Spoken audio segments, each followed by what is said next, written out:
it's not it's not research really in the technical sense of research. I did do a lot of reading as kind of support for myself and looking towards other texts, which was helpful and influenced. The things, the kind of epigraphs and moments that show up were by chance. They were things that I encountered that weren't really research. I think though, I have a series in this collection and a chapbook that I call either Italian vocabulary poems or English vocabulary poems, in which I'm working to define a word. And like what you were saying, Meg, about the surprise. I learned Italian. I'm Italian American, but I learned Italian in college. I totally suffered through it. I was a disaster. It was super hard, but it made me really look carefully at each of the words as I was suffering to learn them, and then see the power that they had when I could actually communicate with someone, which just felt like magic, that I could speak in this language and then get a coffee and like things happen as language provides.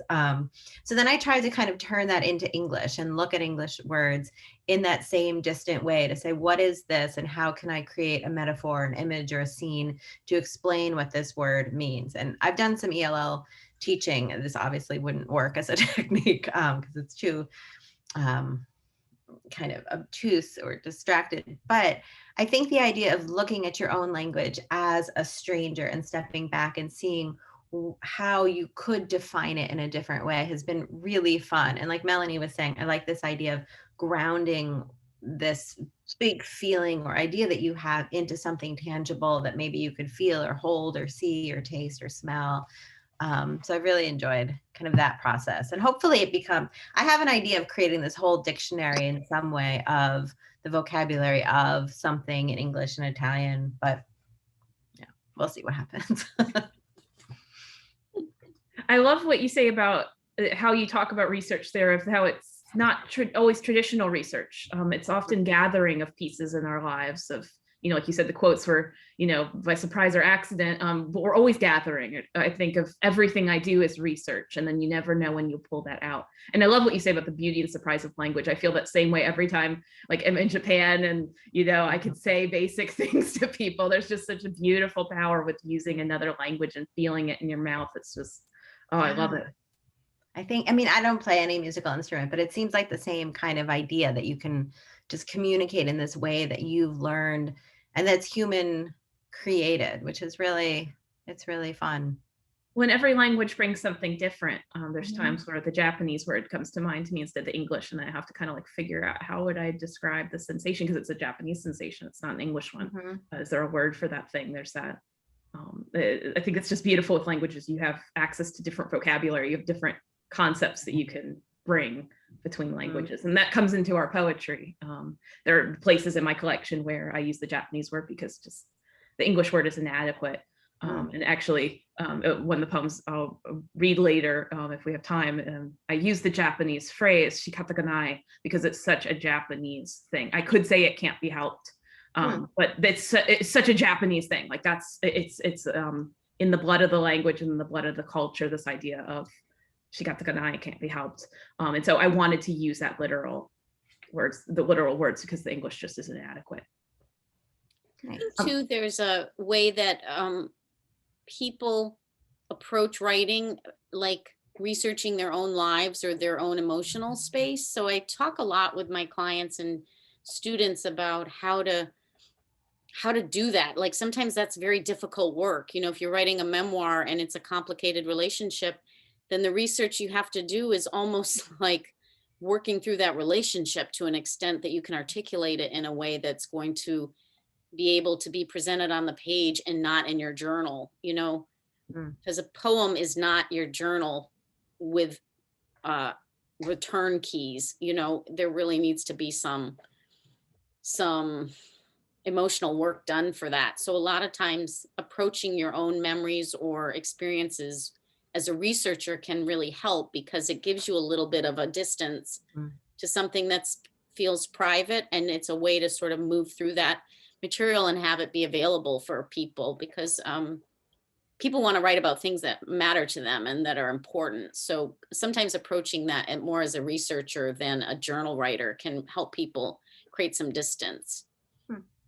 Just like I often tell people to write that stuff out in second person or third person even, so that third person can, instead of first person, I feel like most people sit down and start writing a poem in first person, but putting it in third person can really help that. And that's an interesting way to think about researching, just by putting your own stuff in third person.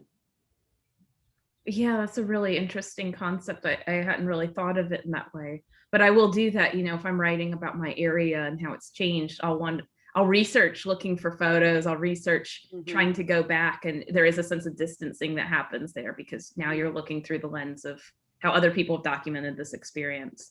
And so you're almost like zooming out and watching from the sky. And I think that that can be a very helpful experience for being able to write the strongest poem, or honestly for fiction too. Very similar. Laurent Bachelard, the poet, would say in workshops that each of us is really obsessed with one thing, which I think is really true, that we have kind of these main big things that we're obsessed with, and grounding that in something else. If we keep looking at that something from a different direction, I think we have some hope. I've been trying to write this one kind of story, poem, essay for years and years and years. And then finally I found this object and I was like, you little object, you're the way that I can tell this really large story. I had been writing the same story, but differently in so many ways. And it finally kind of hit. Yeah, we need things. We need our world. We need tangible sensory details that's going to impact readers more. And I think what you're describing of finding the new angles to talk about that thing is critical for the poetry process. So like, I wrote a whole collection about 311. So like you can write a million poems about the exact same thing, but you have to find new ways to do it. And I did that through, using different poetic forms. I stole kind of Patricia Smith's concept for Blood Dazzler of how she uses personification, how she lets these different objects tell a story. Hurricane Katrina has a voice, the Superdome has a voice. And so similarly, I was thinking like, what objects could I have? So a poem from a town hall's perspective, and a doll that didn't get its funeral rites, and all these different objects. And that, I think, like you're saying about finding that object, that's a new aha moment too, when you think of how would a doll tell the story of a tsunami. It just makes you think about it from a different way. Will you guys, and I'll do the same, share your links to the books and your social media in the chat here? Yes, absolutely. And while we're doing that, Chloe, would you like to share the first poem from your collection? Would it be okay if it's not the first one to follow on this conversation? Oh, of course. Break the rules. I'm going to read the first one. But from the first section, Carried, which is after the miscarriage. So the title is English Vocabulary Eclipse. They pass through each other's shadows. Mothers gesture with ringed fingers, share sorrow in a stored language of muscle memory. When we held our infants, what did and did not come after. That precious sorrow visible in a bent arm, downward face, the pause, the passing, the pause. So I think this is an example of a time where it was really hard to write about exactly what had happened, but by kind of looking out and then thinking about the community, I was able to give this definition in the poem. I don't think we necessarily set out to do exactly that, but if we have all of these tools at hand, it's possible to kind of achieve that, or in the editing process for sure, when you're a little more organized and clinical about it. Well, and also what strikes me about that poem, Chloe, is how absence can be more powerful than presence. Ending on that pause speaks volumes in a really powerful way than, talking about what's present. So thank you for sharing that. So it looks like our next question was about the publishing journey, and feel free to share as much or as little as you'd like about this, but we know that people are here with interest in publication. So if you'd like to share about your publishing journey, how do poets publish books? What advice would you give to people submitting their work for publication? Feel free to answer any of those. Well, I can start. I think some people know most poetry books are, not all of them, but a lot of them are run through a contest. So you pay $10 to $30 as a reading fee, and that's actually the money that becomes the award money.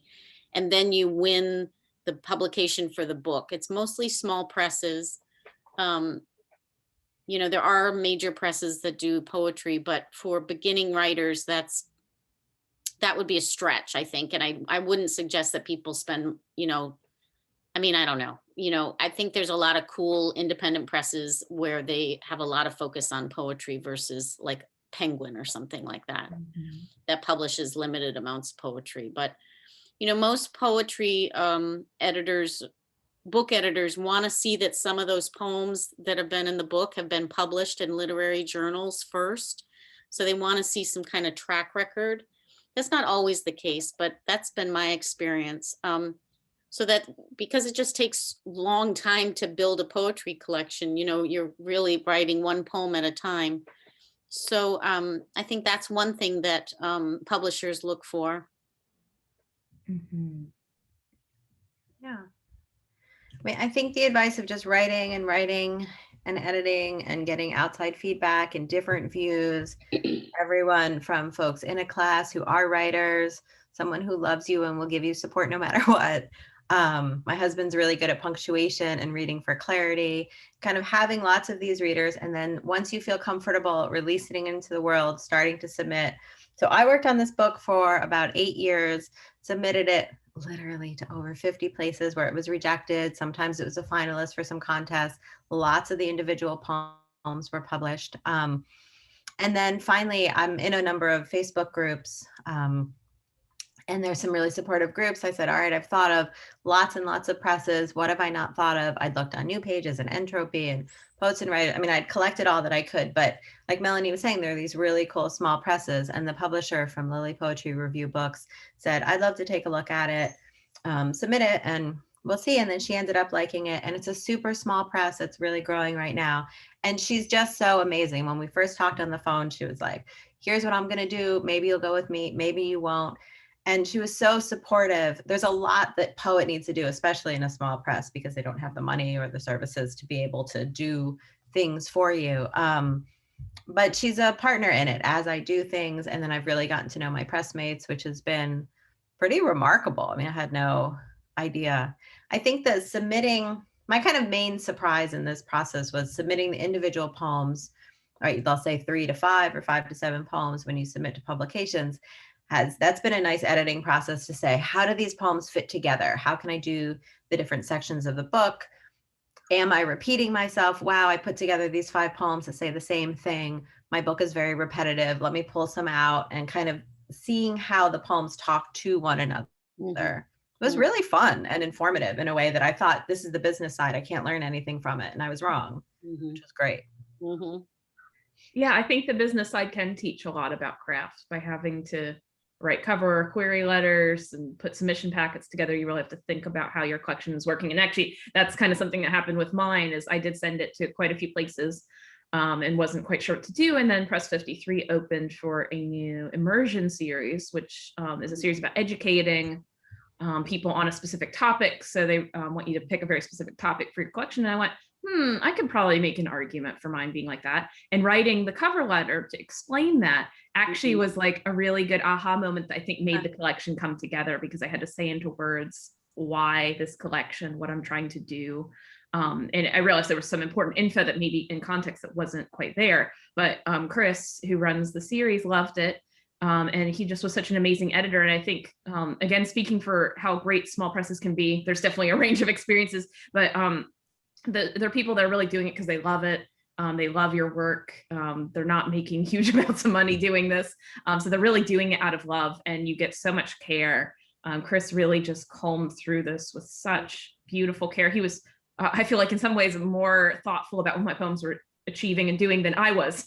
He was asking such deep questions about every little detail. And he was such a good cheerleader for the poems that I just felt like that was the best reward, was getting Chris to read these poems and get them and get what I was doing. I just felt like that was so satisfying.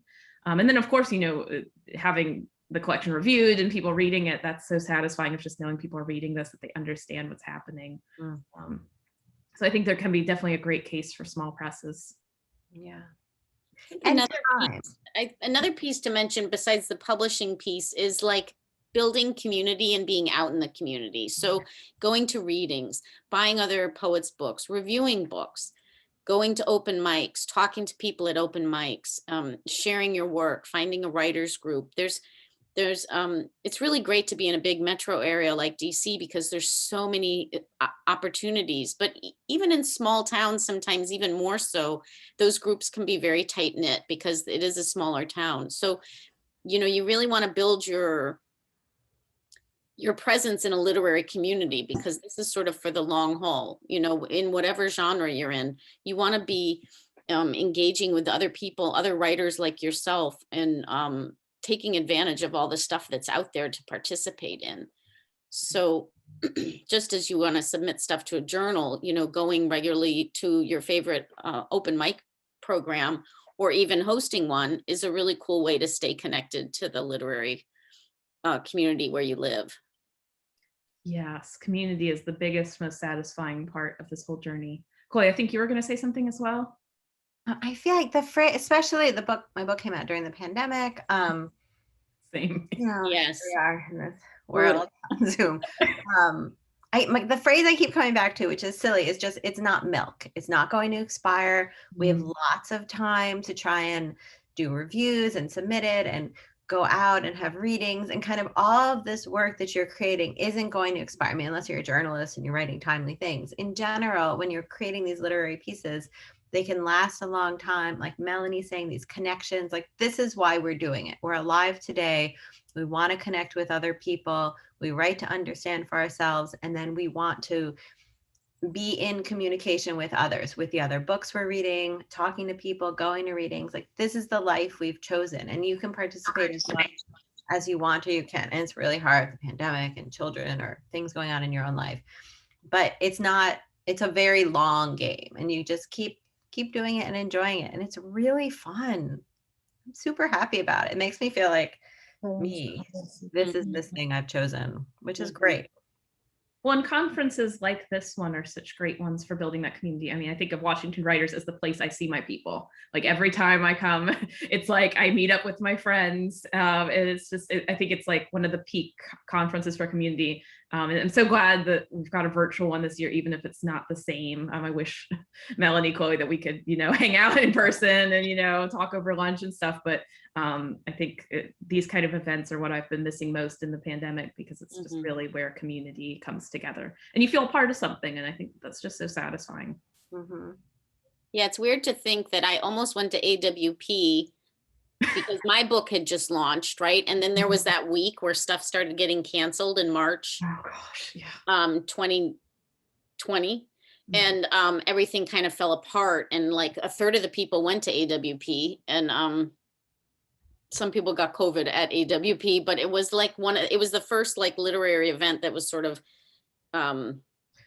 affected, so I think I'll always remember AWP now as the sort of the moment when and it was really starting. We were sort of dealing with early COVID stuff.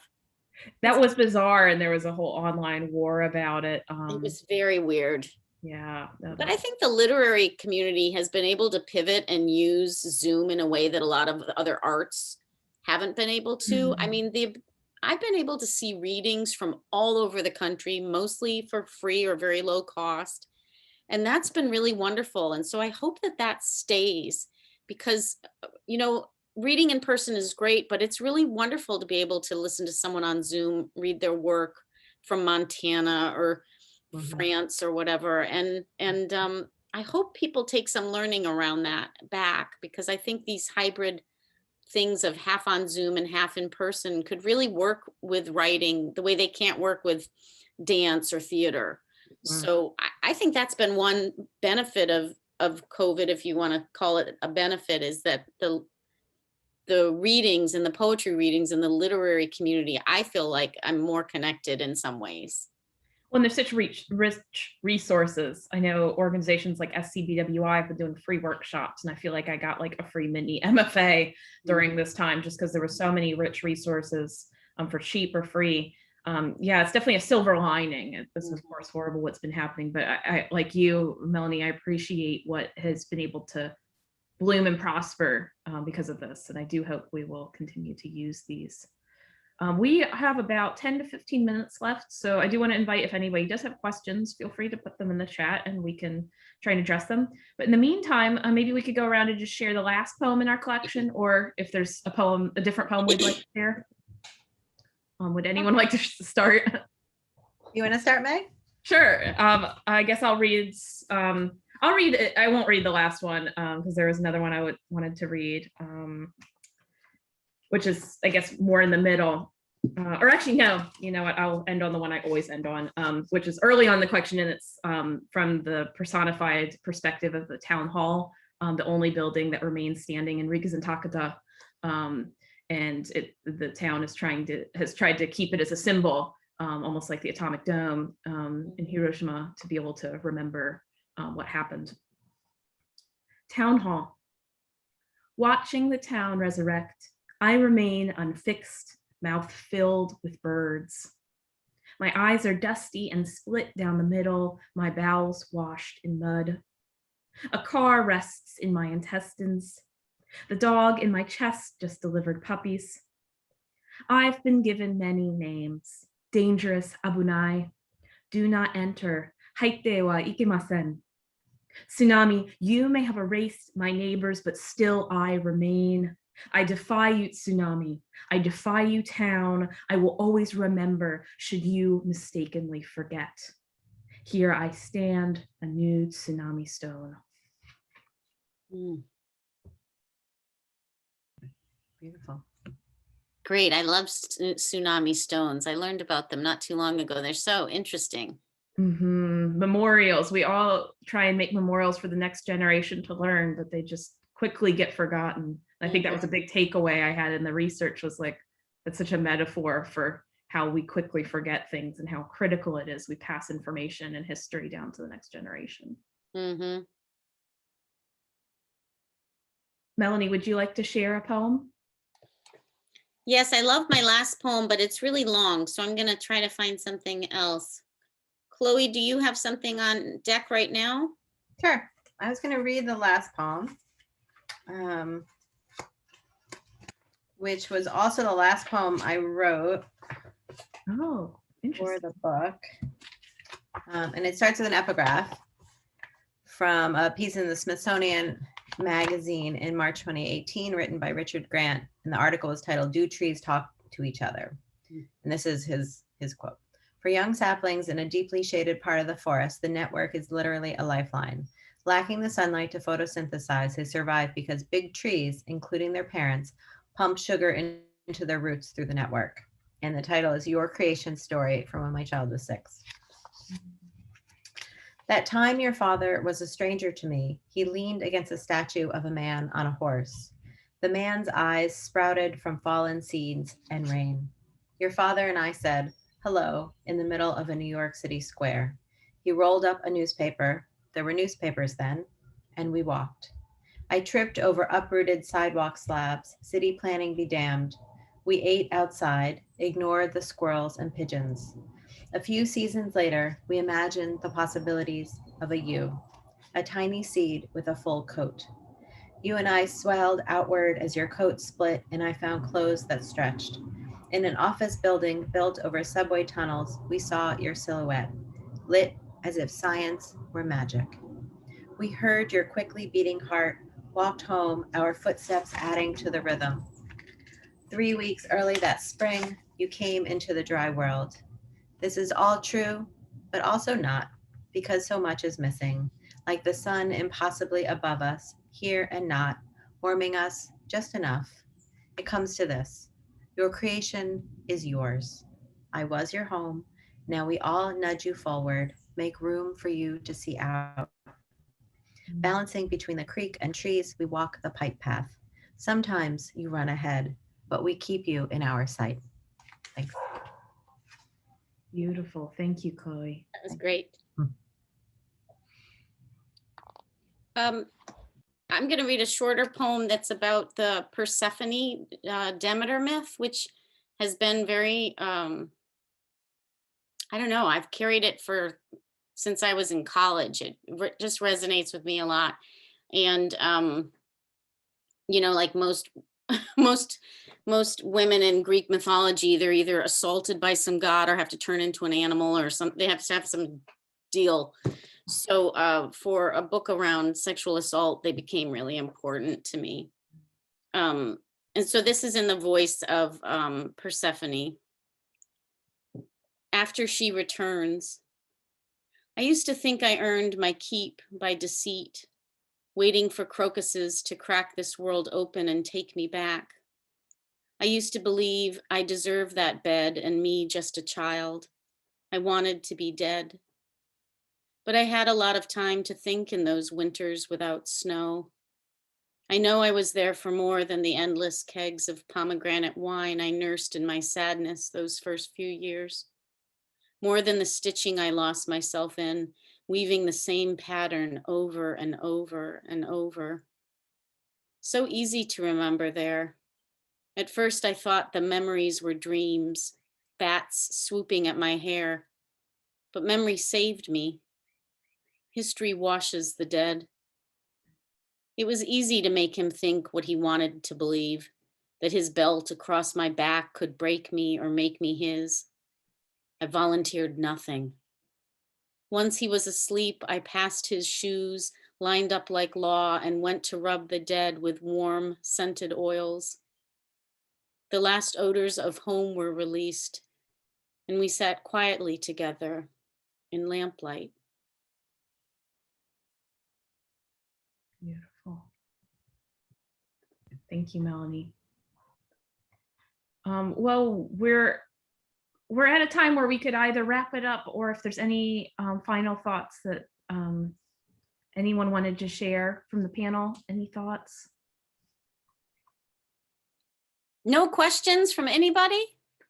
Did any of you get the document that Jenny shared? Because I think I came in a little too late, so I'm trying to look through the chat and I haven't seen.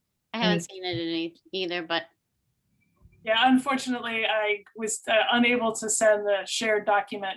I have not seen any questions. I have a feeling that most people are waiting to pitch, and so they're probably a little anxious about that. Understandable. Exactly. So any last thoughts that you all have before we close you guys out? That was great. Thank you. This was really fun. Thanks for having us. And I hope Fun. everyone just keeps writing. Yeah. Good luck with your pitches. I'm sure it'll go great. Yes. You know? We're riding through some interesting times here of trying to get people in where they're supposed to be on time. So I'm really appreciating everybody's forbearance with us. And thank you so much to Chloe, Meg, and Melanie for a wonderful discussion. And in just a couple minutes, we're going to get started with our second panel, which is writing about race, which ought to be really exciting. So we'll see you guys back here at about 10:15. Thank you so much. Thank you. Great. Thank you.